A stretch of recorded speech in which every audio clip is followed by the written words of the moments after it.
Sayap militer Hamas Brigade Al-Qassam baru-baru ini mempublikasikan rekaman yang memperlihatkan operasi penyergapan mereka terhadap pasukan Zionis di Rafah, Gaza Selatan.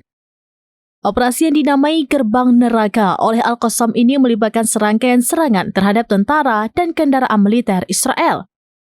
Selain itu dilaporkan adanya penyergapan yang dilakukan di lorong-lorong dan jalanan Rafah.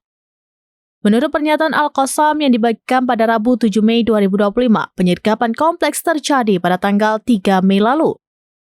Aksi penyergapan terpusat di sekitar area Masjid Al-Zahra yang terletak di lingkungan Al-Junainah sebelah timur Rafah. Operasi ini diawali dengan kemunculan sejumlah anggota Al-Qassam dari terowongan yang telah dilengkapi dengan bahan peledak. Tujuan dari operasi ini adalah untuk menyerang dan melumpuhkan tentara Zionis. Bentrokan sengit terjadi antara pejuang Al-Qassam dan tentara Israel dalam jarak dekat. Dalam laporannya, Al-Qassam mengklaim bahwa serangan mereka berhasil melumpuhkan sejumlah tentara Israel, bahkan terdengar teriakan di tengah serangan. Lebih lanjut, pasukan teknik Israel dilaporkan terpancing memasuki terowongan yang telah dipasangi jebakan bom dan kemudian diledakkan.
Download Tribun X sekarang, menghadirkan lokal menjadi Indonesia.